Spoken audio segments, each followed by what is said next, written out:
being here. Let's start as we normally would with a land acknowledgement for UBC Robson Square and UBC generally.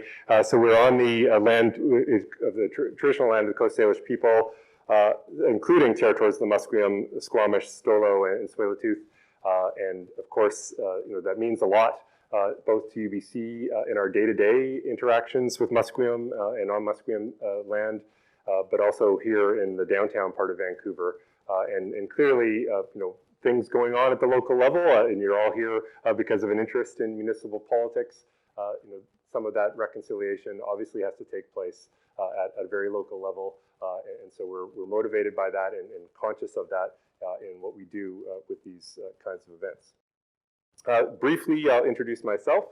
My name is Gerald Baier. I'm an associate professor of political science at UBC, teaching Canadian politics generally, and I have the misfortune of often commenting on these things on soccer fields and in my front yard, all through election seasons as they go by, more often on Zoom, frankly.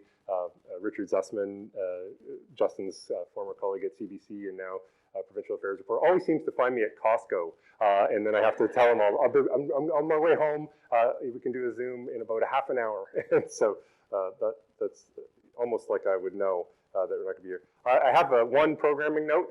Simran Singh was unavailable in the end because of events that you may have heard in the news in Burnaby.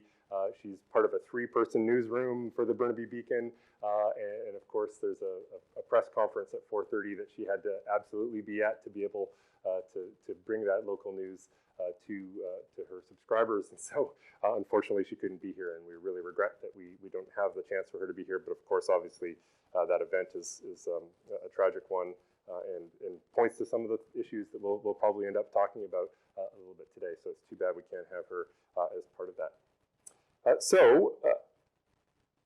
There's an slide, at least, just the choices that were available. I did something a little bit more detailed to introduce it, the topic.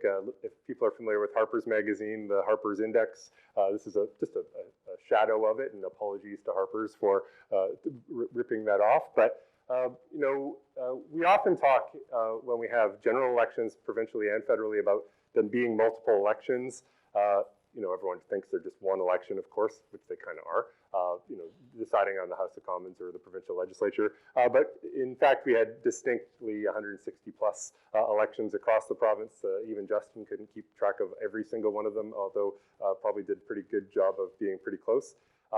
My quick math on the Elections BC registered candidates database was about 3,000 plus people who bravely put their names forward. I think a couple of them are here tonight, so congratulations to them and to all the people that worked with them to take that risk and be willing to try.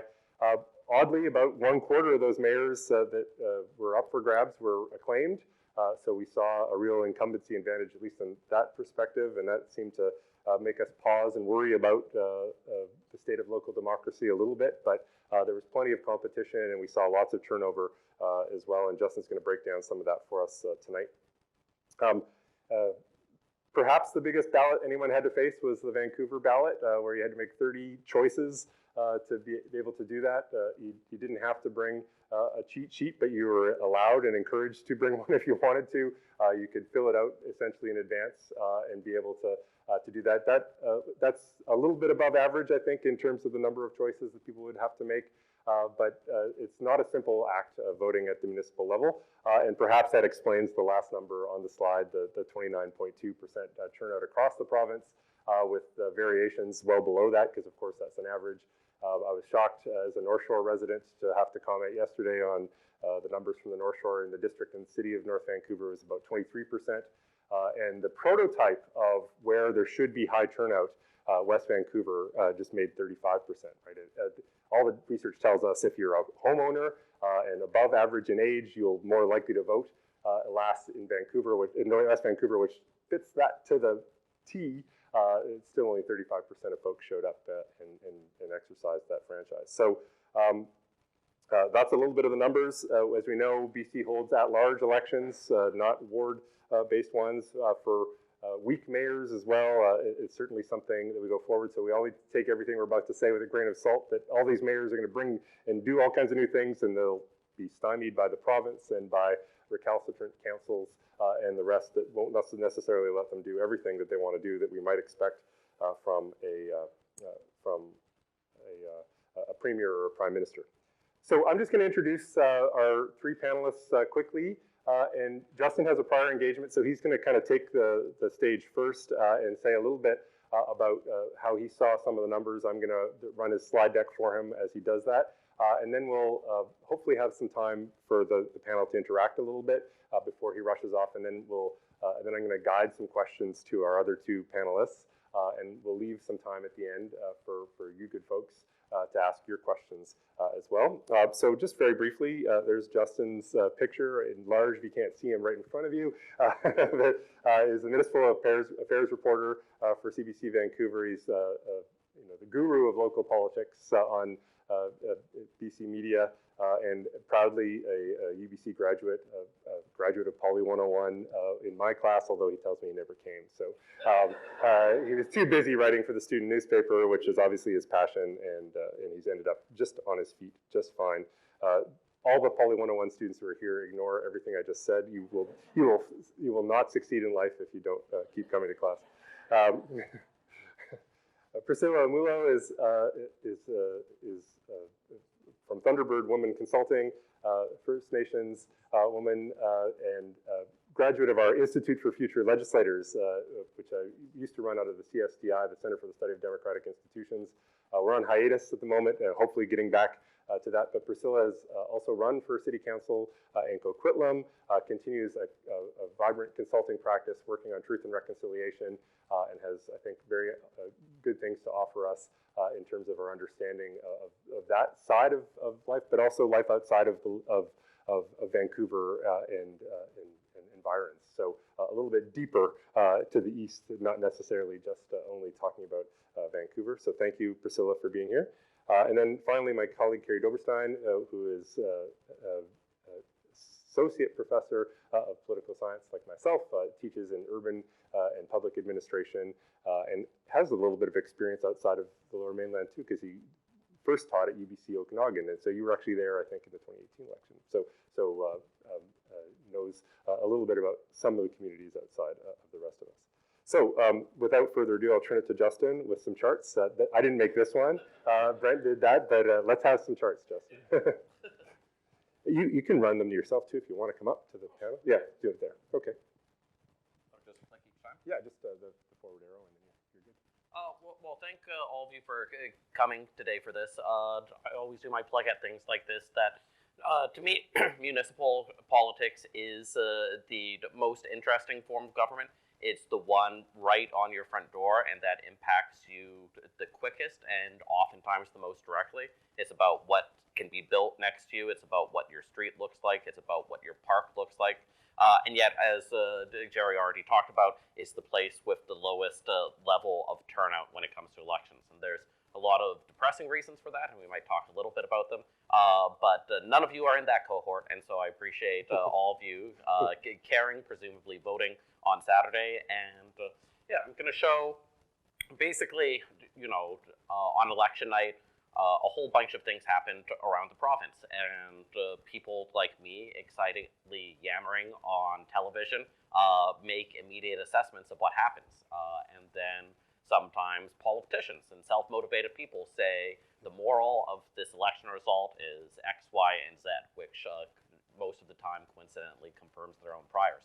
And so what I thought would be helpful to do is take a look, as sometimes I do, at all of the municipalities, at all of the results, try and break down some of the data, and see if there are some larger stories that can be told, some narratives that have already started on election night that are true, and maybe some that are a little bit more complicated. So, to start, this is a chart that I did before the election, and is still valid today because it shows basically the question that we heard a lot in the run-up to the election, which is that less people are running than ever before, more people are dropping out from running. They've decided I'm not going to be part of this anymore. And certainly we do hear from politicians who talk about that more, and it is a serious thing, I can tell you, that weighs on people's mental health. Having said that, if you take a look for 2022, the final number on each of those, it was basically an equal number of councillors that decided to seek re-election this time around compared to 4 years ago, and the number of mayors was up. Now, by the same token, you can see that the trend line has been dropping a little bit, and so it'll be interesting to see in 4 years' time whether that holds, but at least this time around, it was not necessarily the avalanche of people dropping out that you might have been led to believe. Similarly, so on election night in Vancouver, we talked about being a blowout for Ken Sim, and in a way, it was, but only really if you compare it to 4 years ago. So here, since 1935, is the winning percentage for every mayor in Vancouver. You can see the dots used to be bunched up a lot more. That's because elections were every 2 years until 1990, then 3 years until 2014, and then 4 years since then. And you can see it's been pretty consistent throughout time of being somewhere between 40 to 60%. More often than not, the vast majority of time, there's a party that manages to form a coalition that gathers enough of a base around Vancouver that gets to around that 50% mark. 4 years ago was a huge aberration, right? The lowest, and it's not particularly close. The only one that was even within 10% of Kennedy Stewart's, I think, 29% support was during the war, and it was a really weird election, and I'm not going to bore you with the World War II local politics in Vancouver. But that aberration, the fact that his base of support was so low, the fact that there were so many parties involved, it meant that the hand that he was dealt was incredibly precarious from the start. So while you can debate how well he campaigned or the reasons that Sim won, in a lot of ways, what happened on Saturday was a return to what we've seen generally in Vancouver politics, at least on election night. Similarly, we talked about turnout, and turnout was down, and that's not great. You always want it to be higher. But again, when you look through the history, it's been within that 30 to 50% range pretty much always. The three spikes you can see, one thing that I find interesting, the three sort of spikes at 50%, was when there were big debates around Expo 86 and what Vancouver's role in that was going to be when Mike Harcourt became mayor, and 2002 when there was a big debate over whether Vancouver should support the Olympics or not and whether there should be a plebiscite. We didn't have that this time around for a wide variety of reasons, but again, when you look at this number, is 36% good? No. Is it good that it's down from 4 years ago? No. But in terms of where this conversation has been in Vancouver throughout history, it's a pretty stable story. Though again, if we go 4 years from now and we see that line sink for a third straight election, gets closer to 30%, then I might change my mind a bit. And so what's going to change with this council now? I think one of the biggest things that most people will see in terms of how it operates is, again, going back to how Vancouver councils used to operate in the past. And I've had this chart before. This isn't a new one. But it shows the number of motions put forward by councillors each year. And you see that giant spike up. In the past, in Vancouver and pretty much every other municipality, how governance tends to work is either the mayor is with a party that has a majority, or it's not quite so partisan, and people generally, if not agree on everything, are able to sit down and work collaboratively. And at the beginning of their term, they come out with what's generally known as a strategic policy priorities document, or something to that effect, or a 4-year plan. And they tell the staff within about 2 or 3 months of forming office, hey, over the next 4 years, we want you to come up with a bunch of reports and motions that work on doing this on climate, and this on transportation, and this on housing, and these are the key principles. And then over the course of those 4 years, staff slowly rolled those reports out to council, I should say, to vote.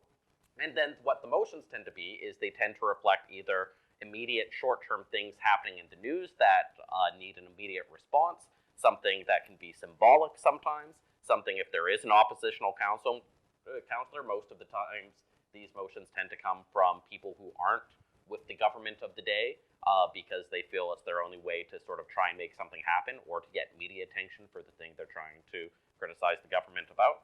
But I think we'll start to see those numbers shift down with the ABC government in place. And so we heard, and I said this as well on election night, that there, was a wave of change, that so many politicians were booted out by voters, and this proves that people are angry or something. And certainly, again, in the biggest cities this time, and the reason we talked about that was in Vancouver, in Surrey, in Kamloops, in Kelowna, our four biggest sort of metro areas, there was a fairly big turnover, and mayors either lost or didn't seek re-election, and the people replacing them were fairly different than the ones who were there before. But when you look province-wide at the number of incumbents that lost, you can see it's pretty much exactly the same. The rule of thumb is that if you seek re-election, there's an 80% chance that you're going to win, either by default, which is that lighter green bar, or through competition. But you can see only 1 in 5 times does people lose. Now, this time, the people that lost were higher profile, and that's interesting. And there are lessons to be had. But if you're talking systematically about across the province, people said, no more. That did not happen. Similarly, the number of mayors successful in their re-election bids went up. Now, again, interestingly, there was a trend line down. It was 4 years ago that we saw a big jump down from 70 to 61%. This time it went up. Again, it is the political environment is coarser than it certainly was 10, 20 years ago, and that's reflected in some of these trend lines. But in terms of what specifically happened on Saturday, it's not quantitatively, better or worse depending on your perspective than it was in 2018. Similarly for turnout. Again, this was the drop-off that we saw in Vancouver was bigger in other municipalities. Overall turnout, Civic Info is still crunching the numbers, 29.2%. Generally what we see, and it held true this time around, is that if you're a smaller community, a Wells, a Belcarra, a Hazelton, something under 1,000 people, you can get 60 or 70% of people turning out for the election. There tends to be much more passion and people to engage in the process. But once you start getting to be a community of 10, 20, 30,000 people, it starts to drop off pretty rapidly. And then, this time around, we saw in the city of Langley turnout around 15% or so. My theories to that are a few things. Number one is people thinking that it doesn't matter as much. Obviously, people being cynical about politics. I also think that the lack of community media and the slow disintegration of local news, the number of reporters that can cover local issues, the heft of your community newspapers, and the lack of alternatives in most communities to replace that makes a big difference as well. If you're not seeing in your paper or on social media these stories and these mayors and councillors doing things and talking about things and understanding why it impacts you on a regular basis like you used to, you're not going to think there's a valid reason, an important reason to show up on voting day. Now again, having said that, was it down? Yes, it was. Was it the lowest that we've seen this century? No. And again, it's one of those things, check back in 4 years to see whether this trend line continues. And it's something that I'm definitely going to want to sift into a little bit more to get a sense of, well, in the places where it was really low, why was that?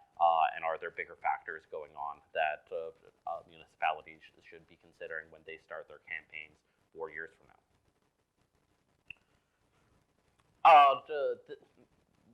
When we look at the diversity of our council tables after this election, we can see that it's sort of cup half full, cup half empty. On one hand, they are more diverse than ever before. That's more than a 50% raise in the number of BIPOC people on mayor and council across Metro Vancouver in one election. That's difficult to do. And you can see in a lot of places, voters elected a BIPOC person for the first time. In Burnaby, it's a majority BIPOC council. That's never happened before in any major municipality in British Columbia. I having tracked the entire history of all 160 municipalities in this province, but I'm pretty sure it's the first time that's happened anywhere in BC in history. And it's something to see a municipality in this region have City Hall for the first time accurately reflect the demographics of the people who live there. Now, that being said, 19% is still lower than the number of MPs, the number of MLAs, not to mention the overall demographics of the region as a whole. There are a lot of reasons for this. One of them is, the lack of party system in most municipalities. The lack of wards is another one. If you have to win across the entire municipality, it can often be harder for someone who comes from an immigrant community to get their name checked off by people in all parts of the city. That's not a problem in the same way when we talk federally and provincially, and people can run in neighborhoods that reflect their community much more. I got a question by North Vancouver Councillor Jessica McElroy, no relation, about 45 minutes ago, saying, well, what about women this time around? What trend line happened there? And you can see a record number of women were elected for the council tables across British Columbia. So that includes mayor and council. It's about the same number of women who are mayors this time around compared to 4 years ago. I think it's 42. It might be one more or one less, but it's not a material difference. But from the council level, it was a decent bump up. There is about, I want to say, 20 more women who are councillors this time around across BC than there were 4 years ago. Now, 38% isn't 50%, but that's an encouraging trend line. If you were to broaden it out to have school trustees as well and electoral area directors, it would be a higher number, but I prefer looking at this just because it's where the City Hall is particularly and where the biggest barriers historically, at least in BC, have tended to be. And that's some charts. Thanks very much.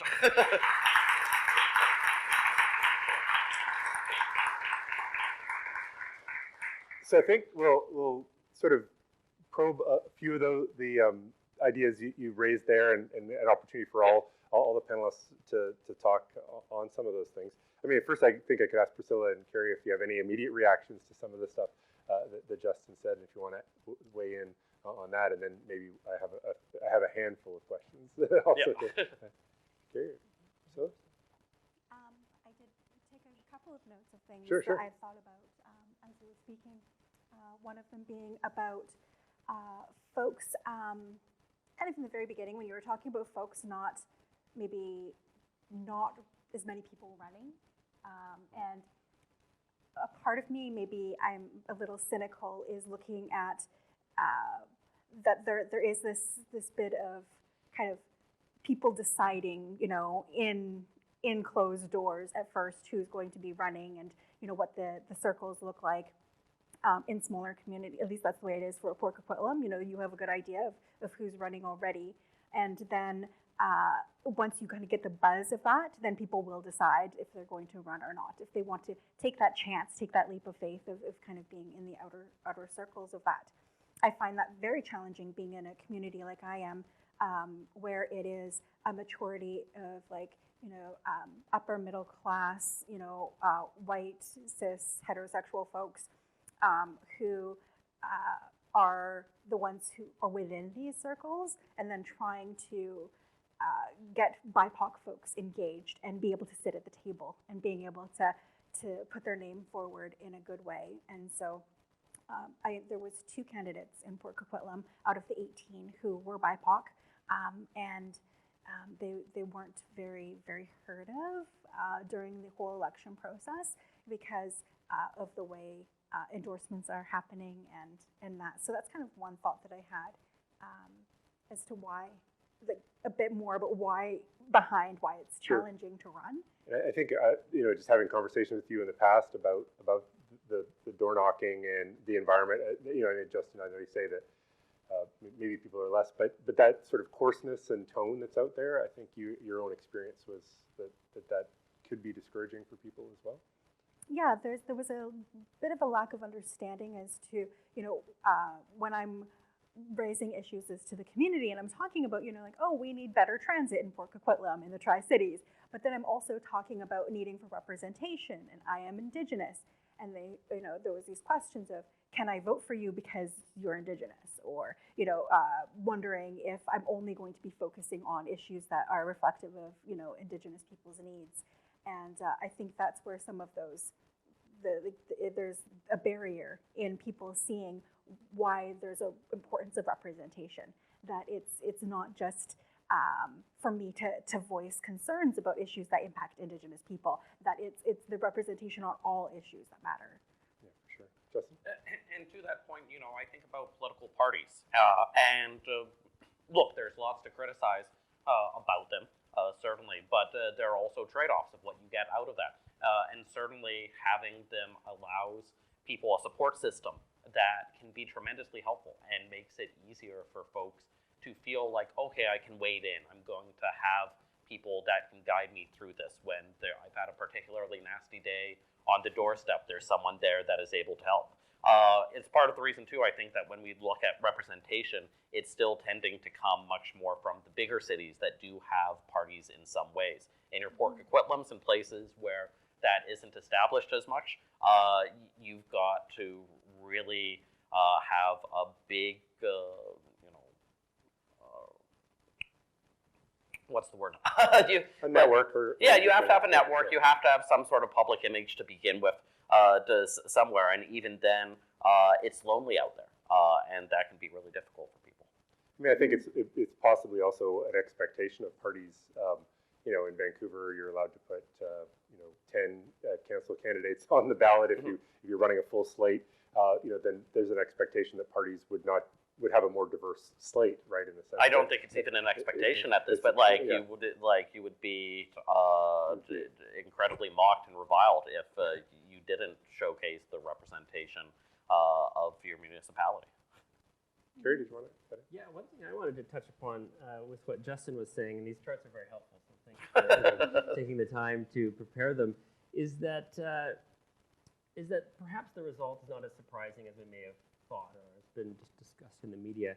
In that, the way I look at it, I mean, we've had 14 years of a center-left council in Vancouver, and it's often said Vancouver is a socially progressive but fundamentally fiscally conservative city, and so this is essentially a reversion to sort of natural turnover of governments that we see in all levels after you sort of get exhausted with a certain political dynamic. And at the same time, people have sort of articulated that this is the final death knell of the NPA. I don't really see it that way. We've elected the NPA. Yes.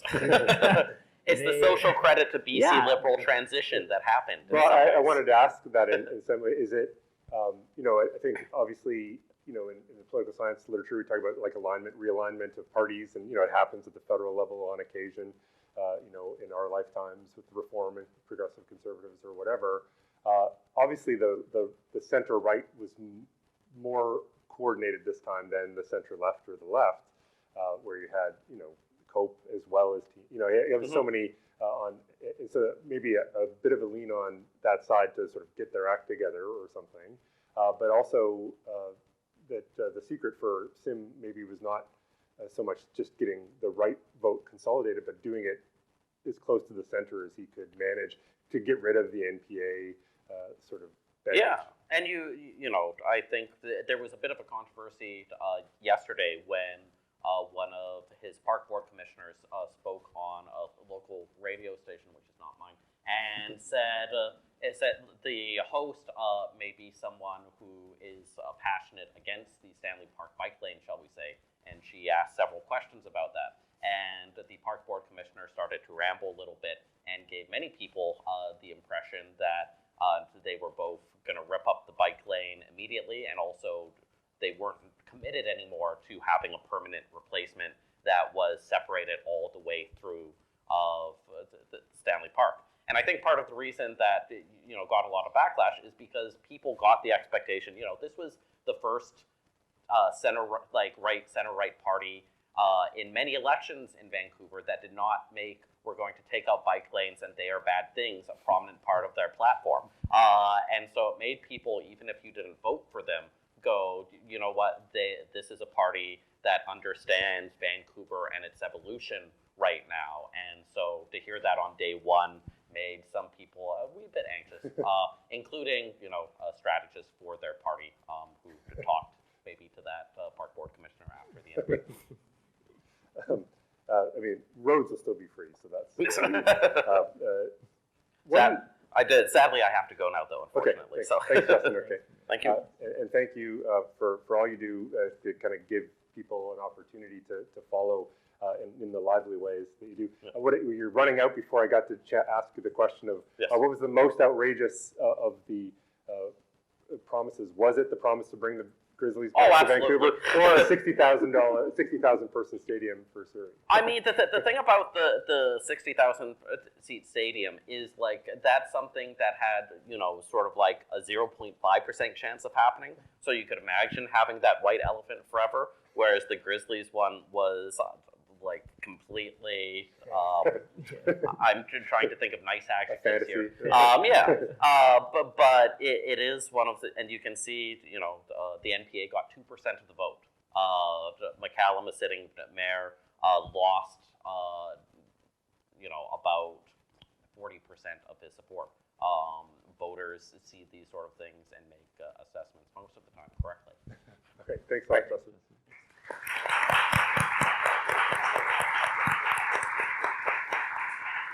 All right, we got all the silly questions out of the way now. You don't have to.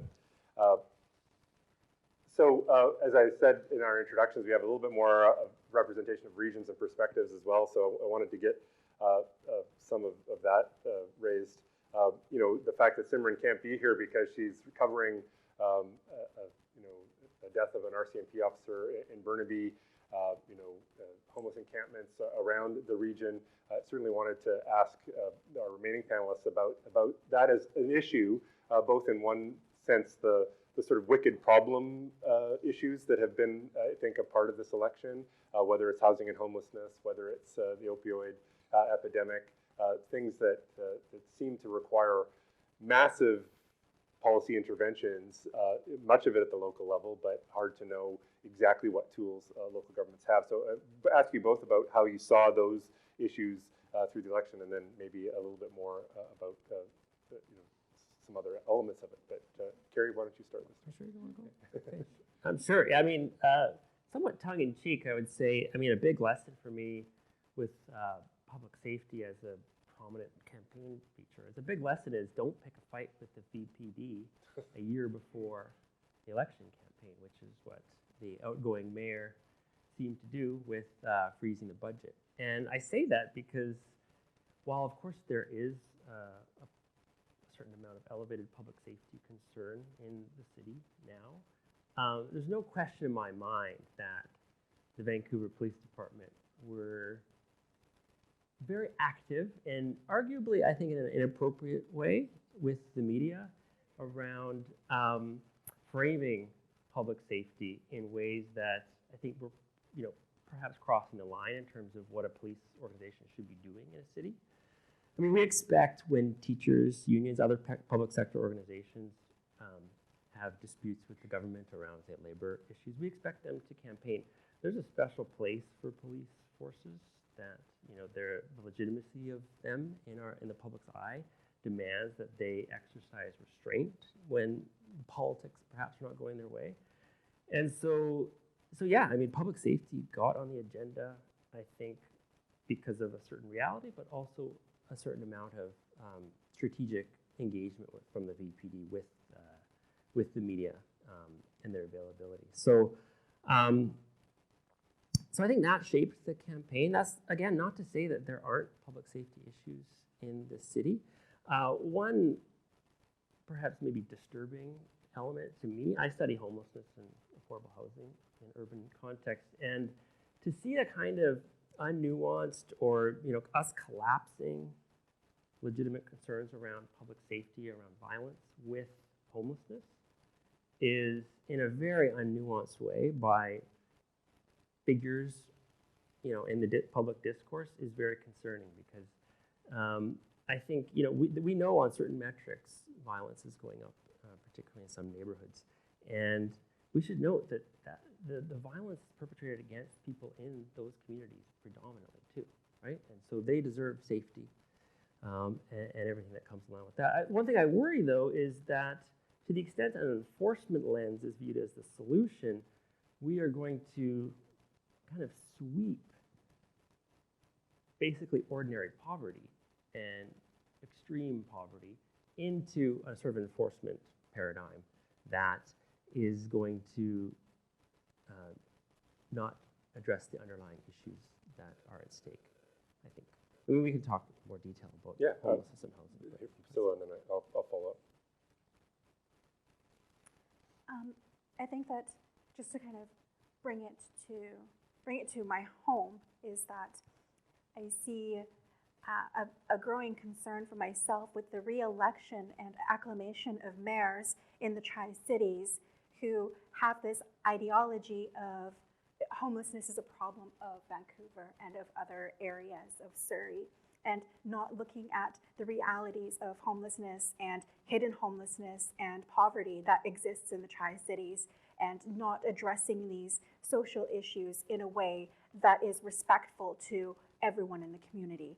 And so they're looking at the demographics and numbers of folks who are middle to higher income, who own their homes, who are being able to afford to live in the communities as they see Tri-Cities, without being able to see that a lot of folks are barely making it, if they are making it, and the folks who are on the streets are not getting the supports necessary then to be able to be safe and have access to resources. There's limited to no resources in the Tri-Cities, let alone Port Coquitlam, to be able to, so one, support folks, but two, also any folks who may be then coming from Vancouver or Surrey into the Tri-Cities area, what's going to be happening as we do start to build, as we start to build more housing and transportation and looking at these other pieces.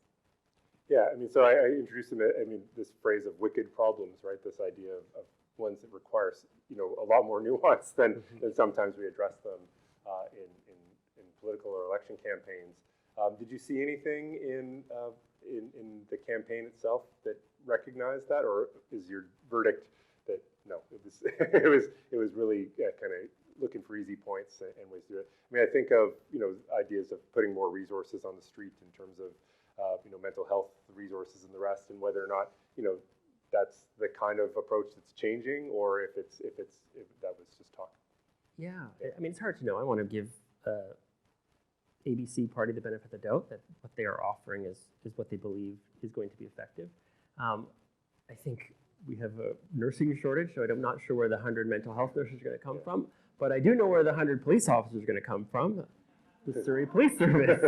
And so I just think, practically speaking, we will have the police officers, to the extent that those are followed through, with relative ease, and the mental health and the housing, in particular the housing element, is there's such an enormous amount of lead time in these decisions. So we're going to see this new council, just like the prior council benefited from decisions 5 years prior, a lot of the housing investments are going to come through in the next 3 years. And so what this council is making decisions on is the stuff that's going to really be realized on the housing file in 5-6 years, right? Another thing I wanted to say was something that Priscilla was hinting around the sort of regional understanding of poverty, welcoming communities, homelessness, is that we've kind of implicitly decided that downtown East Side, and maybe the downtown more generally, is the kind of only acceptable place where you can kind of be poor in this region. Right?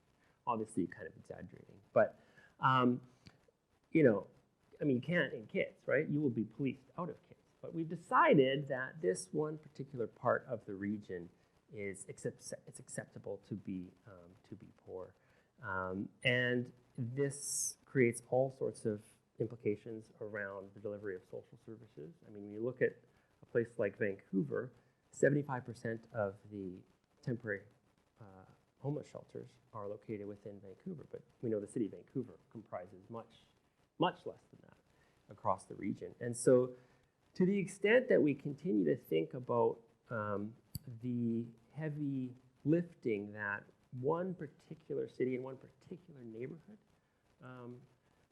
does in this region, we're going to be stuck in this cycle. We need to have mixed communities where we tolerate different income levels, different experiences, different communities, different neighborhoods, and we just probably do not have that in Vancouver, right?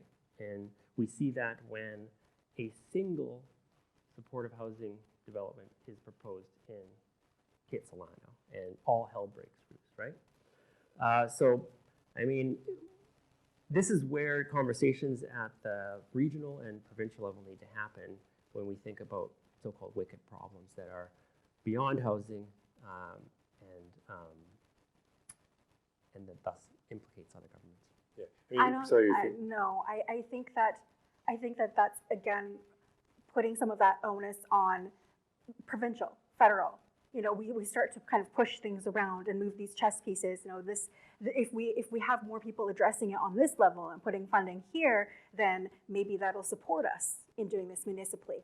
But I think that if we are to elect really good mayor and council who understand their accountability in some of these pieces and not just creating market housing, affordable housing under these kind of umbrellas, but actually affordable housing that has, you know, taking a look at people who are on income assistance and disability and, you know, people who are making minimum wage, and really take this into account when we're looking at how our cities are growing and what the resources that are needed in our cities are. I mean, I take a look, I've been going to Victoria to visit my family a lot. I'm from Victoria because I'm a Sartlip First Nation, so I apologize for not introducing myself. But I am from the island, and it really hurt my heart to see the area that my sister lives and how much homelessness and encampment is happening in the area. And having there be the government saying we're going to convert some of these hotels, because Victoria has so many hotels, into these SROs, but not taking into account what's needed fundamentally. I mean, my background in education is in mental health and addictions. And of course, my upbringing has, you know, a lot of understanding of what resources are needed. So I get very passionate and frustrated when I hear folks saying, we're going to build houses and SROs, and people are going to then fix things that need to be fixed.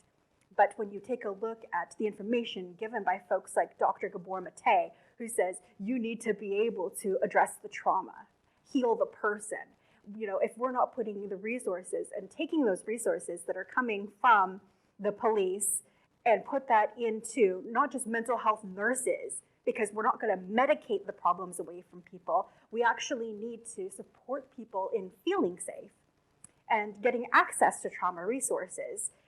And then we can start fixing some of the more environmental pieces. But I think that we have it so backwards, and it's going to perpetuate the problem, like you said, because we're not looking at long-term sustainable solutions. We're saying we need this to kind of go under the rug now. We need to dust this over here and not really look at the investment that we need to do in actually addressing homelessness and all the factors. Because even then, people, when they think homelessness, they're thinking mental health and addictions and violence and people who are in jail. That's not always homelessness. There's hidden homelessness of people who are barely making it one paycheck, they're in their car. Like, that's the reality of living here in Metro Vancouver, and I think that that is really an attainable goal to try and eliminate some of that and get less people homeless, as opposed to looking at the downtown east side or this pocket in now Victoria. I mean, I wonder if Carey is sort of pointing to not in my backyard. I mean, you mentioned even, you know, Port Coquitlam Limb Council sort of, well, it's not going to be our problem, but, you know, and so, you know, relying on other levels of government to maybe identify and have a more regional approach to make sure that some of those resources come to different places as well. I mean, you know, there was a lot of talk. I remember when I first moved to Vancouver in the early 2000s, the Vancouver Agreement, you know, is going to coordinating all three levels of government to do so. You know, is there time for a new Vancouver Agreement or something like that for, you know, more for the region to cope? Yeah, I mean, I think we know these issues are interconnected, and solving one will not address the kind of complex drivers of homelessness and precarity in Vancouver and elsewhere. I mean, by the way, this is not a uniquely Vancouver problem. This is like a policy consequence that many cities, most cities in North America have sort of set themselves up after 20, 30 years of policy choices on all sorts of things, from social assistance retrenchment, the bias towards market-based housing, the allowing NIMBYism to prevail under auspices of democratic participation. I mean, local democratic participation was framed in its early period as a sort of progressive element. And the way I see local participation these days is much more conservative in its orientation. Stop the towers. Yeah. And so, I mean, I think states like Oregon, I think the BC NDP government right now is thinking about, if it has not already, changing the sort of assumptions under which land use will be governed, such that you don't always have to go to council to get a rezoning. And so that may remove some of these opportunities in certain contexts to have neighborhood mobilization interfere with the creation of not even like supportive housing, but just like non-fully market housing that is available to international investors. And so I think there's always hopeful elements to look at, and there's people making change. It's just the scale of it. It has taken many decades for this problem to materialize, and it's going to take some time. I think it's even beyond decades. Of course. Dare I say, being who I am and what I do want to kind of poke back at the fact it is systemic from colonization, from patriarchy, from white supremacy, from this idea that capitalism is the way to be, and that, you know, we're building our cities in the foundational structures of those values. And so until we dismantle these systems and we break down a lot of the colonial views and decolonize and indigenize all of our structures, then we're going to continue to see these cycles and problems, because it's capitalist, because it's, you know, patriarchal, because it's in all of those forms that I said. So I think that if we take a look at some of the, you know, in Burnaby, when they had their all candidates, they were talking about, you know, Rhea Aurora talked about wanting to adhere to one of the calls to action, you know, number 57, right? And it's like, well, yes, education is really important in understanding truth and reconciliation and the calls to action. But there are other calls to action that are also equally as important that will actually take it a step further into actually implementing policy changes and structural changes in all levels of government that would then start to address some of these systemic problems, because they are capitalist and colonial and patriarchal. And so I think that if we are to actually make some change, you need to change the structures. And that's one way to do it, because we have UNDRIP and DRIPA, and, you know, BC specifically is looking at what they can do, then working together municipally, provincially, and federally on really taking action, and not just saying, because that's the trick, you know, they say we have all of these files. Yes, we have all of these ministries that have their files on truth and reconciliation and things that we're doing, but that doesn't mean they're actually taking those steps and making those moves. And so I feel like if they were to actually do it more transparently and a little more quickly, that is, because to me, truth and reconciliation is justice for all. It's not just about Indigenous relations. That it actually, when you take a look at indigenizing and Indigenous pedagogy, that would equate to justice for all. Did you see anything in the campaign, either in terms of new candidates, people that you know from communities that were getting some of that message into, or was this you know, a disappointing campaign from that perspective for you? Were we seeing some of those issues raised? Were we seeing parties or campaigns sort of addressing some of those? If I may be frank, Please do. I think that I was slightly disappointed in even some of the Indigenous candidates that we had in going back to them saying that, they were talking about issues that impact Indigenous people without talking about truth and reconciliation, the calls to action, and really building those bridges and those it's a perfect opportunity when you're campaigning to say, and this is how this aligns with that. And especially because, even the Vancouver Mayor candidate, I think, said something about how, this is just, short days after, September 30th that this is happening. And yet, where was her messaging around not just I'm an Indigenous mayoral candidate, but this is what I want to do towards reconciliation for the city of Vancouver in this, and this. And not just tying it to, again, issues that impact Indigenous people, but how are you going to do that with everything, with how the city of Vancouver hires people, with how the city of Vancouver runs parks, how the city of Vancouver does funding, how the city, there's so many ways that you could put reconciliation into municipal functions, but I didn't hear that from anybody. And I'm like, what are you guys doing? Let's do this. Where is it? Were there other lost opportunities? Carey, did you see anything that was missing from the debate? That's a good question. I mean, this is a bit of a left turn, I guess, but one thing was around wards, I think. We didn't really talk about, we were talking about it now after the election as people think about the results and how challenging it was to vote for many people, that thinking about how the structure of our voting can have representation implications. And like Justin articulated, there's of course a big debate on wards and its implications for representation, but one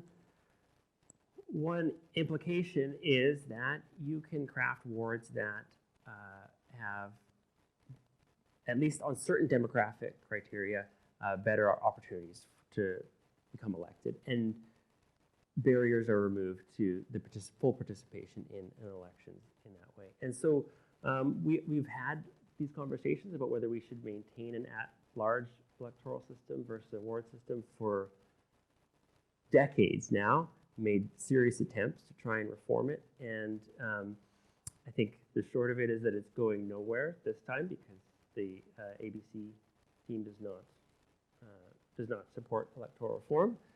And I wouldn't either if I was them, given their results. But it should be part of our conversations, whether it's an anachronistic way to elect folks in a large growing city that's kind of anomalous in the rest of the country. Right. I don't know. I could kind of see it like I would be teeter-tottering both ways. One, we're good political scientists now. We can talk for about an hour about this and never agree. But it's just my concern is that, I mean, I see where there would be value in having, representation in specific areas and communities, being able to, because when I was campaigning, last municipal, there was this beautiful community of Filipino people that I had met, and they all thought I was Filipino. I mean, and so I thought that was lovely, and I was very welcomed. But I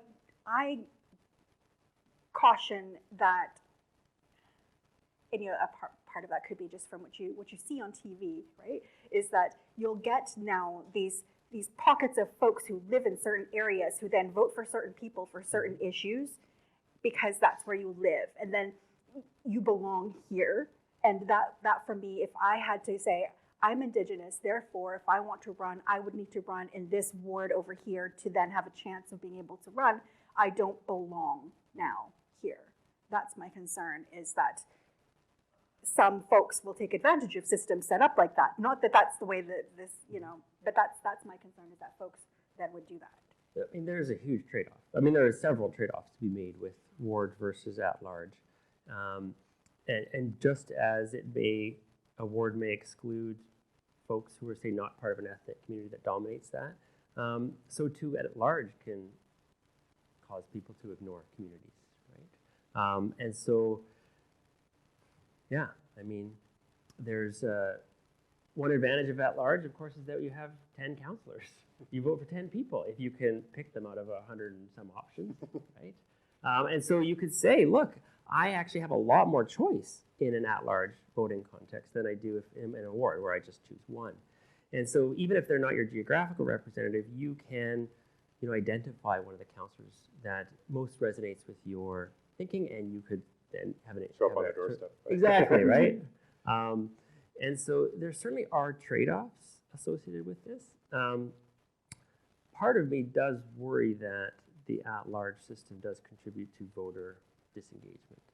I mean, this would not apply to anyone here, but I expect you're like me, which is you have a bunch of smart friends or family in your life who are successful in their whatever domains they work and have hobbies in, and they approach you and ask you, what the hell do I do with this ballot that I'm about to confront? I actually don't even know where to start to vote.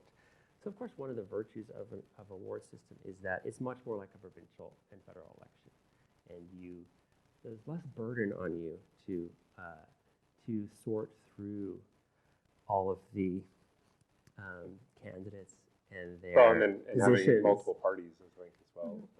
I mean, that's another thing too with the parties is, parties are good because they consolidate and aggregate public opinion. So they're supposed to make it easier for us. They do at the federal and provincial level because we are familiar with them. They survive more than one election cycle. That is not seemingly the case in local elections in British Columbia, especially in the Lower Mainland. And so the presence of these kind of pop-up parties, I don't think perform the normal function of parties, which is to provide us some shortcuts, clear sort of sense of what their ideologies are, their priorities are. And so, whether it's Team, Forward, One City, ABC, I don't think those things mean It's almost like anything to ABC people. was a dare to like, what's the least Yeah, specific That acronym sounds we can simple, come up with? It's just ABC, like, yeah. I'll just call it ABC. Okay. Yeah. Well, I have another systemic level kind of question. So you hinted at this a little bit with the police union endorsement, Carey, of candidates. What we could broadly call third-party involvement. And so we saw this election time around a couple of billionaires decide that it was time to wade in and spend some money. So I think Chip Wilson had the Pacific Prosperity Network, and Peter Wall, much to his denial, had Views of Vancouver Facebook page. This is probably a response to the fact that their big donations don't count anymore, with campaign finance reform that had been put in place by the province to limit the amount of donations that anyone could have, and maybe that explains the pop-up parties, because anyone who can hang out a shingle can get some small donations and move that way. But are we worried about that kind of involvement going forward? I mean, I think it's obviously the police union endorsement's a little bit different than these third parties that are trying to set, you talked about framing. It certainly would have been part of what they were trying to do. Priscilla, do you want to start? Do you see anything in the Tri-Cities or overall that is a worry? I think one of the interesting comments that one of the community people made in the community page was, well, why bother with a union endorsement? Because a lot of folks were not voting with the endorsements that were coming ahead. And I think that's one of the beauties, actually, that we don't have a party kind of slate system in the Tri-Cities, is that people will not rely so heavily on who's being endorsed, because it's every candidate kind of for themselves, and they don't weigh as heavily. So. Okay. Yeah, I mean, I'm sure most in this room have followed the fact that we have fairly tight campaign spending, donations receiving and expending restrictions now in recent years. And there was a kind of loophole in the last election cycle around third-party advertising, which is, if you were in Vancouver at the time, explains why we had certain billboards that seemed to attack candidates and had a little name of an organization you never heard of, which is funding this attack. those loopholes have even been closed now too within the campaign period. And so, so the kind of dirtiness of third-party spending and even big developer, because it's usually developer money or just capital interest money, has been certainly not eliminated, but more structured in the sense that it's limited to 1,200. That's what we've decided will not corrupt local officials annually. And then that if it's over $50, I believe, or 100, it has to be then publicly. So you got it. Your name's going to be on some sort of register, right? In January. Yeah, 90 days after the election, but whatever, right? So as Jerry mentioned, that has produced a sort of interesting behavior among people who still want to influence elections, which is make these like what they claim are grassroots groups, but they're really AstroTurf groups. This Peter Wall, the big developer of the Wall Center, plus other things. Probably something right here. Yeah, maybe this building. Created this group called Views of Vancouver, marketing as a grassroots organization, which is furious with Kennedy Stewart and what he and his team have done to the city. It turns out it's View of Vancouver guy, Peter Wall, at the top of the Wall Center, and was a kind of backdoor way to get money into the debate. And so we've got to be kind of vigilant. We only know about this because of the hard work of journalists like Justin and others who have either through, I don't really know how they discovered this, leaking or just muckraking, but have discovered that the Chip Wilsons of Vancouver, the Peter Walls, have been funding supportive activities of parties in elections that are legal. They're not illegal, but they are nonetheless kind of blind spots of a framework that's meant to create a fair playing field. And it's certainly way better than it was even 10 years ago, 5 years ago in Vancouver, but it's not fully clean in that way. Which is, by the way, I should say, I mean, Chip Wilson, if he was in the room, would say his group that Jerry mentioned, the Pacific Prosperity Network, they basically used money to train volunteers and software for folks for right-leaning parties. And he would just say, this is what unions have been doing for decades, and so we're just equalizing. And so I just want to make sure that, not that I'm his spokesperson, obviously, but that's the kind of perspective, which is we are supporting organizing in a way on our side, so to speak, that has been in place for many years. And when you mentioned that, it sort of harkens back to a kind of a binary of political competition in British Columbia that was maybe in the past represented by COPE NPA, and again, in the end, is a sort of Duverger law true for that ultimately, and for those of you who don't, I mean, a first past the post or a winner take all kind of system, like even the lack of wards should coagulate things into a couple of alternatives, especially since we sort of see that fairly bipolar kind of competition in BC in general. There's a sort of left and a right, or is it more subtle than that? Well, I mean, my thinking when the campaign first started was the big risk was the right side of the spectrum, because there were multiple mayoral candidates that could potentially split the vote such that Stewart could win with another, substantially, below a majority. And it's clear that a combination of ABC being viewed as the best alternative for right of center or center voters, and then a kind of an acceptance that that's the vehicle we should use to do that. And I didn't see on the council voting side that type of choice being made. Many divisions were among the many left of center options at the council level, which, people will run the numbers, but certainly had opportunities for splitting votes in a way that ABC voters understood where they needed to go. The last one I'm going to ask, and then I'll turn it over for questions. One thing I think that we saw as a little bit of a prediction was perhaps that American-style culture wars were coming to school boards. And I think the results, at least right now, suggested that wasn't the case that the people who ran on anti-SOGI, anti-trans kinds of platforms did not do particularly well. Do you have any sort of observations about that from around the region or other things? Maybe so. I'm so excited about that. that is such a huge relief. And I do honestly believe that, I was going to talk earlier about some of the negatives around, when Justin was talking about not having, as many people paying attention to the media, and that media is not covering things as much. But there's also the problem that we have these community groups, like, Port Coquitlam Community Group on Facebook, and, even further, I'm in Citadel, so Citadel, right? And I think that some of the good work that these groups have done is actually been able to have families share stories with each other as to what a school experience is like for their children, and really have people better understand the importance of SOGI. And I feel like the way things have shifted and the way people have voted in certain areas is just partially due to people have not been as, I think they've been a little more desensitized to, into what that messaging was, right. Which I think is just, it's fantastic. Sure.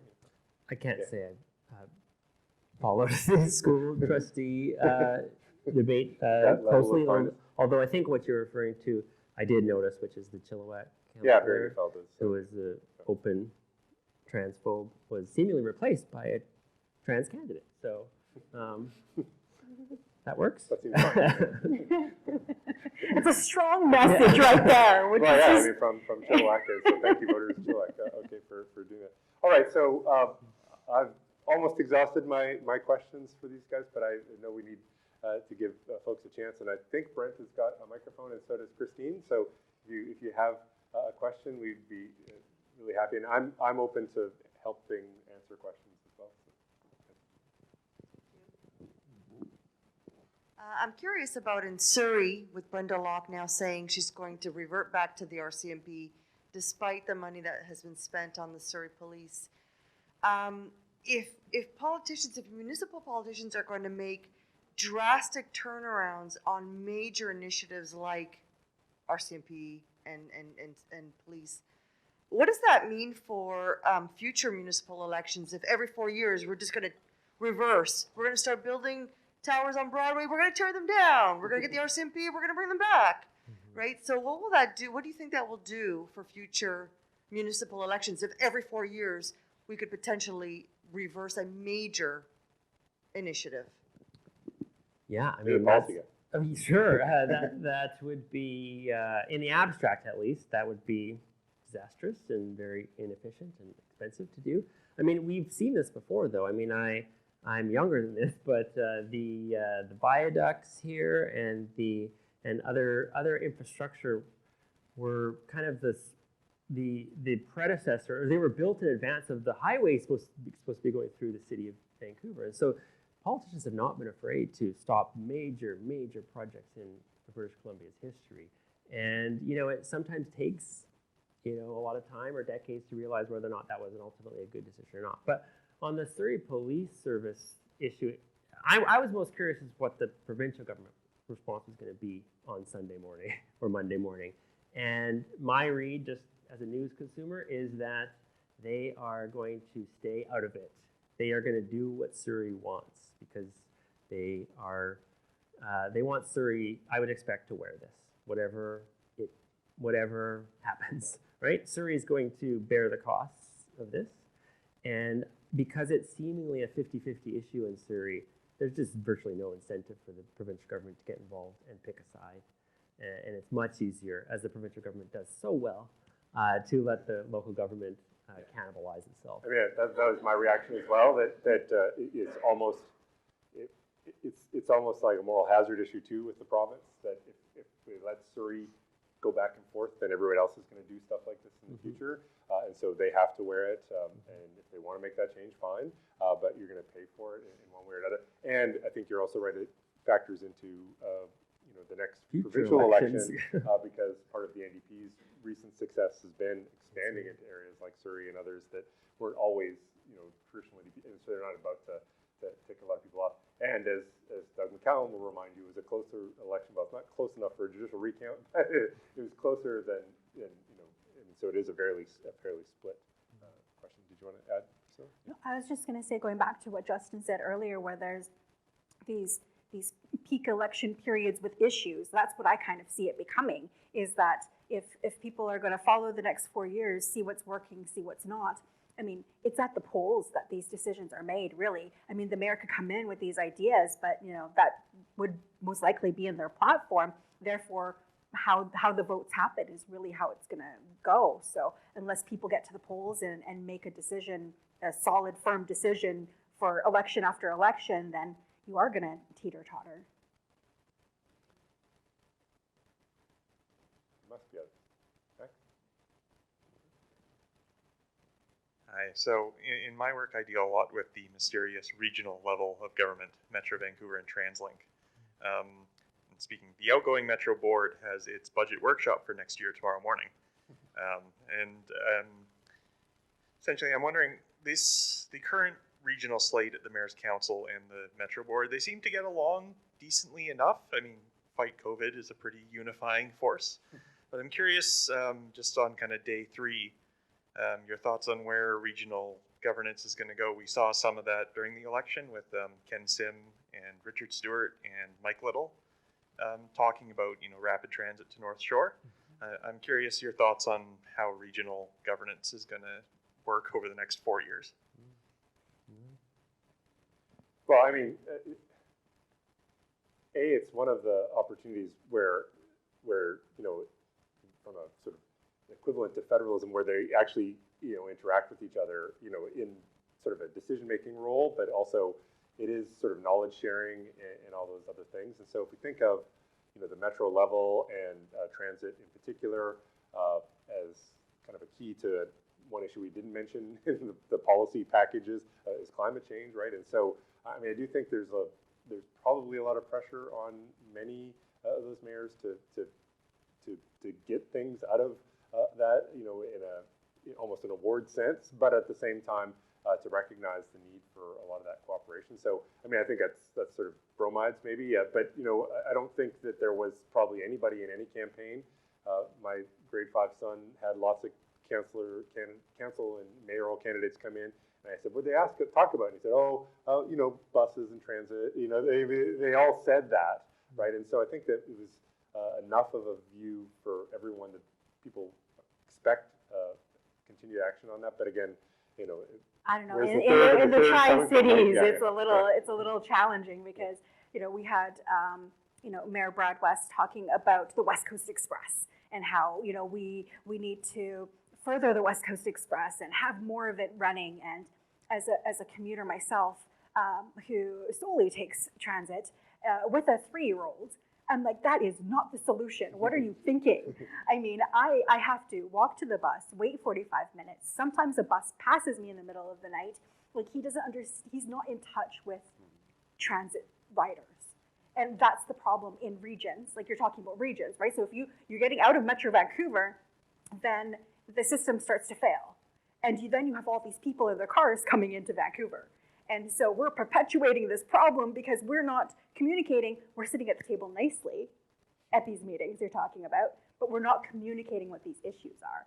And that's the big problem, is that there are environmentalists who are great people like Laura DuPont, who is a fantastic advocate for the environment and for commuting and for trees, who is now not on council because she was pushed out by some folks.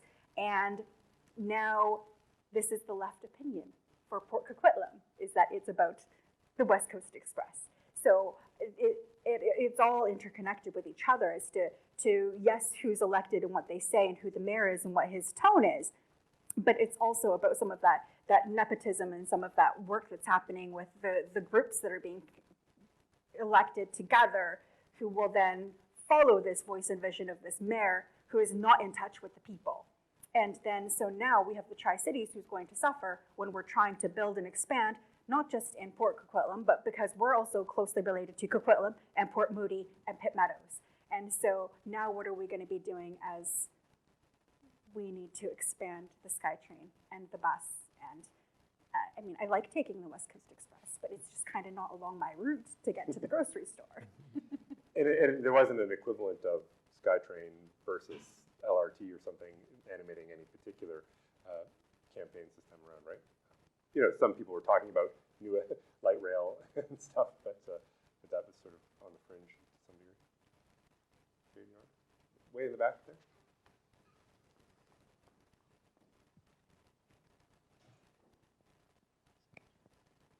Yeah, so like I found that like a hot topic of this municipal election was sort of on the 2030 bid of Vancouver for the bid of Vancouver for the 2030 Olympics. Sorry, and Ken Sim was saying that he fully supports this the bid and how this Olympic, he wants to make this Olympic a First Nations led Olympic. And so not only will he require like full consent of every First Nations for this bid to move forward with this bid, but also how the First Nations community will play a key part in this 2030 Olympics if it happens. And so this is a question specifically for Ms. Omulo. Do you think that a Vancouver 2030 Olympics will further contribute to truth and reconciliation? Or do you see any dangers of this like sort of commercialization of the Indigenous name or land? Yeah, I could definitely see some performative action with that kind of sentiment. I mean, you take a look at, you know, the one of the last Olympics where, you know, we have the Inuk symbol, right? Where if you do some research on that, the actual symbol and representation of what it actually means for Inuit people is actually not what was being represented during the games. And that the artist that was consulted was not an artist who knew the culture and tradition around what the symbol was. So my concern is that if they're going to go in with truth and reconciliation in mind, then I would like to see what's going to happen in the years beforehand to decolonize and indigenize the city in itself, you know, not kind of hiding homelessness like that tends to happen with, you know, Olympic Games and, you know, trying to pretty up the city and trying to have Indigenous folks dance and have language and food, but actually have it be Indigenous led, like he said, then I think that would be a wonderful thing, but I don't think that we're ready for that. Honestly, I think that it would be very performative if the city didn't actually do some real work towards reconciliation.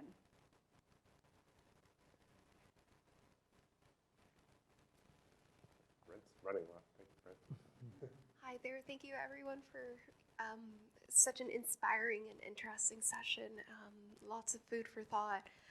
The question that I'm going to pose right now kind of circles back to some of the concepts talked earlier in this evening regarding democratic engagement and voter turnout. So I'm also going to pose the magic wand question regarding policy or different initiatives that municipalities can take in order to potentially push for better democratic engagement, especially outside of election seasons. That's exciting. That is a great question. I love that question. I've got a couple thoughts. I mean, I've been asked the question about turnout a lot, and you know, how could you improve it? Certainly not. Mandatory voting is like the guaranteed way it'll work, but I'm not sure that there's any appetite for that.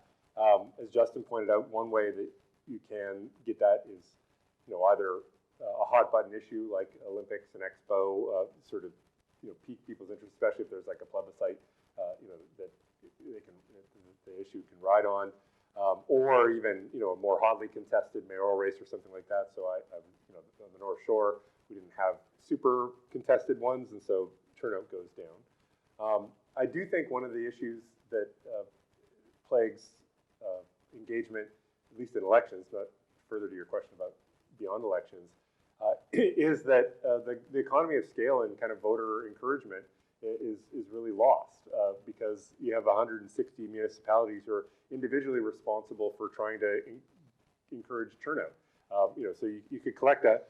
Justin's famous for collecting pins. You could collect I voted buttons from 160 different municipalities to the extent that some of them had them, right? And so that spreading that work out, I think, weakens some of it. Even the way it's administered. So, I Carey has flattered you all to say we're engaged folks. I still showed up at my ballot place with 2 pieces of ID because I thought I had to. It turned out I was on the roll, and I just had to attest that that was me that was on the roll, and I didn't need it at all. And I should know that, but it's the kind of challenge of communication in elections that when you divide it up into multiple jurisdictions, can't. The city of Vancouver is obviously best resourced to do some of that, and it has a branch within its kind of the election office that tried to do that. We were involved in a couple through CSDI of events through the summer, encouraging candidates and making sure they were all clear about the rules and the rest as ways of engaging people a little bit more broadly. But I can't imagine that Lytton did something similar, right? Because those smaller communities aren't. So Elections BC has definitely increased voter turnout over the last few elections, and they've done a lot to do that. But they have the economy of scale of addressing a provincial audience, or Elections Canada can address a national one to try to do that. I think it goes back to the community. I think it's our responsibility. So for each one of us here in the room, and for who we elect as mayor and council and school board trustees and commissioners, to be able to have them engage with folks throughout the year in a way that says your opinion matters, you matter, and that this is what I do for you because I was hired to do this. And I think that gets lost a lot of times, where we will elect our mayor and council and then we will leave it at that. And we're not attending council meetings. We're not following what the work is being done. We're not following up with some of these concerns that were brought up during the election.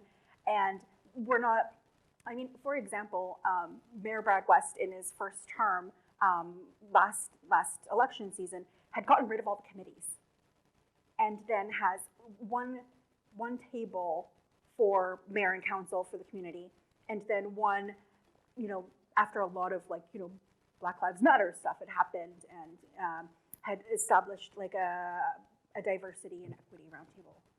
And as great as that is, it's also very performative, because you're not reaching out to BIPOC community members saying, are you safe? Do you need anything? What could I do to be a better mayor, to create an environment that has you feeling safe and comfortable living here? That's not what he did. He started a roundtable in reaction to that and put out a statement saying, oh, okay, well, we feel bad about this.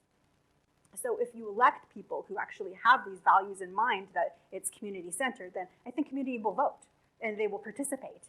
If you give them places to participate, if you don't have committees and you don't have things that people can go to do things, they're going to forget about you until the next election season when they see your picture everywhere, right? And so until they're knocking on your door and harassing you and phoning you and doing all these things.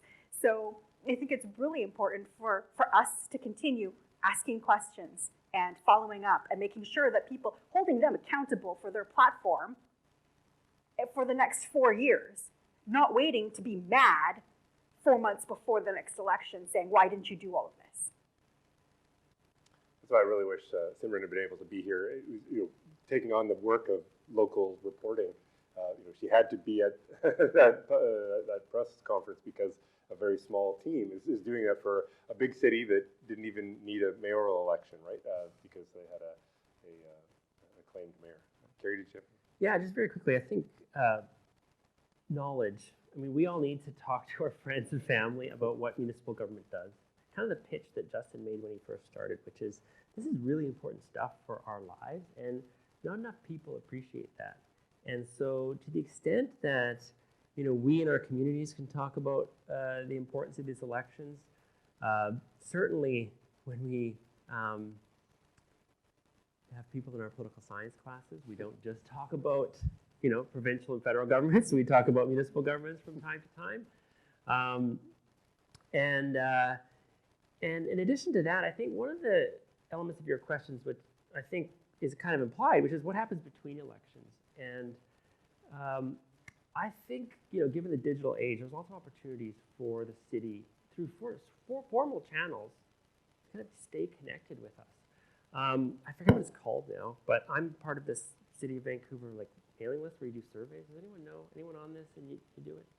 Yeah, anyway, like, I don't know, every few months they'll send you something and you'll just provide your feedback. So it sort of keeps you engaged with what the city's thinking about in the medium and long term.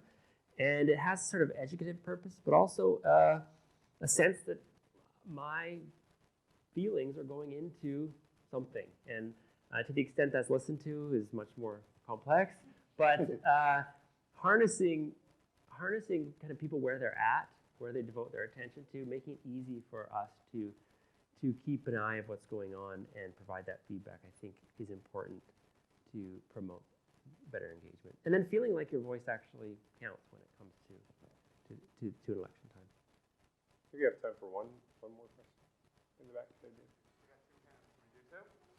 Oh, we got two, so maybe let's take them both and then we'll. Hi, so I was basically born and raised in Vancouver, and for the past 17 years, my family and I have been renting in downtown Vancouver. So obviously, like when my parents vote, I guess like real estate is a really big issue. And a major part of Ken Sim's campaign was that he would allow like 3-day building permits. And I was just wondering, like, would that really cool the housing market, and like would it be effective like when trying to solve the housing shortage, or like what would it really do?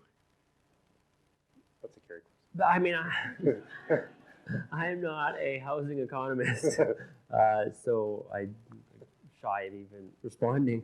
But my sense is that you can't build your way. You can't only build your way out of this problem in market housing.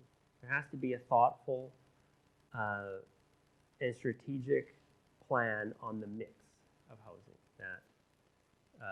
that Vancouver needs, and also a sense of where that should be developed in the city. So not in certain pockets and not others, right? We've like left basically half of the city that cannot be developed, just kind of implicit, right? The west side, most of the west side, starting at say like Arbutus is kind of a real challenge to get things done. And so opening up the city to larger density conversations, I think, is important, but the mix is very important. And knowing the leverage that the city has over development to ensure that those units are delivered, I think is important. I think it's also when you're saying the mix, going back to what I was talking about affordable, and people's terminology around market housing and the word affordable, and what the power that municipal governments have around establishing what that number means and how they find that number and how they research that number and what they do with it. Because what they're saying is affordable is, when you think about it, when they're looking at nuclear families, they're looking at 2-person incomes that are over a certain amount of money. I'm a 1-person income. I'm a widow. I've been a widow for 3 years, so I am solely looking after my child. And so now their numbers are skewed, even just that, and they're not taking into any other demographics around ageism and ableism and around cultural sensitivities around who lives in what housing and what the dynamics are of people, intergenerational, like multi-generational homes. So I think that when they're talking about building and permits and codes, that's to appease some of the realtors and the builders and the homeowners. It's not going to do anything to support young folks like yourselves who are going to be coming out of university getting into your own home. That's just the reality. There's a probably underreported story from the district. They built a seniors residence, which they miscalculated the income levels, and it's been sitting like half empty for the last 6 months because the qualification levels, nobody exists that fits in. You can't afford it. And so they've had a hard time actually finding it. There's one more back there, Brent. Hi everyone, thanks for the talk, all the ideas tonight. I'm wondering if you folks think that amalgamation would be a good idea to address the issue of voter turnout. Obviously, there are a lot of problems and issues that come with amalgamation of all these municipalities, but particularly I'm concerned with voter apathy, as we talked about tonight, and the fact that there's a lot of confusion out there for voters. In my view, it may bring more common issues together in a regional level, and there'll be more resources for all actors to sort of strengthen that engagement and drive voter turnout. So I guess, what are your thoughts to that? I mean, yeah, the history of it is, there was a wave of that metro amalgamation, but when I was in grad school and the city of Halifax had to amalgamate, the Greater Halifax did, Montreal did, I think. Then Montreal went back, right? And so, sometimes if the provinces want to do it, they often have a different reason for wanting to do it than the ones you're pointing to. I think that seems to be where it comes from. I can bore you with one more North Vancouver story. So, in terms of voter engagement, it turns out North Vancouver postal codes don't line up with the district and the city, which have really weird lines all over the place. And so even when they were trying to use Canada Post to get voter information out, it was going to the wrong addresses, just further confusing people that thought they lived in the city or the district or whatever, right? Because the postal codes don't line up with the district and city boundaries. So, and they've talked about North Shore amalgamation for a long time, and it's never been able to happen because people just tend to not want to do it. They see, they compare their neighbors' property taxes or something and say, well, I'm not going to pay those, and so I'm not going to pay Vancouver property taxes or something if that's what was to happen. But it will have to be up to the province, I would think. Yeah, and I don't think amalgamation itself will deliver much benefit in terms of democracy. I think it would alienate people more, especially if it was still at large, right? Yeah, I think if you went for this amalgamation route, say in Metro Vancouver, you'd have to have, the wards would have to at least be the old municipalities. Otherwise, I think it would be very challenging for voters. Think of the number of parties that would basically be de facto regional parties. I don't think amalgamation is a democratic enhancing solution. And I think it comes with other negatives associated with governance that places like Toronto and currently amalgamated cities face. Yeah, I mean, it reminds that municipalities are kind of the playthings of the province as well, right? So you saw in the last round of Doug Ford sort of changing mid-campaign the nature of governance at the Toronto level, right? So, I mean, it kind of reinforces that arrogance of the province in terms of setting some of And I would just say very quickly, the Ontario Premier, when they did this, they forcibly did it, and against the wishes of all the municipalities. In BC, they would never do that as a tradition of local municipalities. If they want to amalgamate, they have to ask the province. And I can guarantee the city of Vancouver and Surrey are not going to ask to be amalgamated together. So? No, You're I'm gonna stay out of that one? disagreeing. Yeah, I'm just going to. Okay, I'm just going to switch to my last slide as I've been sitting for a while. So it remains for me to thank our presenters, Simran in her absence for being willing to do it, but also Justin who had to get away. Also the sort of team of folks that helped us put this on. So that includes, and I'll just remind myself, the Faculty of Arts, the Political Science Students Association, who checked you in, alumni UBC Connects Robson Square, and individual staff from all of those organizations that helped out a lot. So appreciate your guys' time as well as the audience. So thank you all very much, and I think we've had a great session. Thank you. That's fun.